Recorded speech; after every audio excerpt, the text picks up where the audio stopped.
রাজ্যে বিজেপির শক্তি বৃদ্ধিতে তিনি যে সিঁদুরে মেঘ দেখতে শুরু করেছেন তা আরও একবার স্পষ্ট করে দিলেন মমতা বন্দ্যোপাধ্যায়। নবান্নের পর এবার বিজ্ঞান ভবন। বিমান বসুদের পর সীতারাম ইয়েচুরির সঙ্গে কথোপকথনেও ধরা পড়ল তৃণমূল নেত্রীর বিজেপি উদ্বেগ। উপলক্ষ প্রাক্তন প্রধানমন্ত্রী জওহরলাল নেহরুর ১২৫তম জন্মবার্ষিকী পালন। সোনিয়া গান্ধীর আমন্ত্রণে সাড়া দিয়ে সোমবার বিজ্ঞান ভবনে হাজির ছিলেন মমতা বন্দ্যোপাধ্যায়, প্রকাশ কারাট, সীতারাম ইয়েচুরিরা। বিজ্ঞান ভবন সূত্রে খবর, অনুষ্ঠানের ফাঁকে দেখা হতে সিপিএম পলিট ব্যুরো সদস্য ইয়েচুরির উদ্দেশ্যে মমতা বলেন, বিজেপিকে আটকাতে হবে। কি করছেন আপনারা? তৃণমূল নেত্রীকে ইয়েচুরির পাল্টা আপনাদের হাত ধরেই তো এসেছে, কি করছিলেন আপনারা? সূত্রের খবর, এরপর এই নিয়ে আর দুজনের কথা এগোয়নি। কিন্তু কংগ্রেসের মঞ্চে তৃণমূল সিপিএম এর এই ছোট্ট বাক্যালাপে কি যথেষ্ট নয়? কারণ রাজনৈতিক মহলের একাংশের ব্যাখ্যা, মমতা বন্দ্যোপাধ্যায় ও সীতারাম ইয়েচুরির কথোপকথন থেকে স্পষ্ট, পশ্চিমবঙ্গে বিজেপির উত্থানে অশনি সংকেত দেখছে দুপক্ষই। গত ৯ জুন নবান্নে বাম নেতৃত্বের সঙ্গে বৈঠকে মমতার প্রশ্ন ছিল, বামেদের এত লোক কি করে যাচ্ছে বিজেপিতে?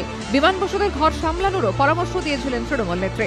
নবান্নর পর এবার বিজ্ঞান ভবন। রাজনৈতিক মহলে ব্যাখ্যা, রাজ্যে বিজেপির উত্থান ক্ষয়িষ্ণু সিপিএম এর কাছে যতটা না চিন্তার, তার চেয়ে ঢের বেশি মাথা ব্যথার কারণ তৃণমূলের পক্ষে। কারণ ৩.৫ বছরের শাসনকালের মধ্যেই রাজ্যে ঘটে গিয়েছে সারদা কেলেঙ্কারি, বর্ধমান বিস্ফোরণের মতো একাধিক চাঞ্চল্যকর ঘটনা, যার জেরে অস্বস্তিতে রাজ্যের শাসক দল। অন্যদিকে পশ্চিমবঙ্গে ক্রমেই শক্তি বৃদ্ধি করছে বিজেপি।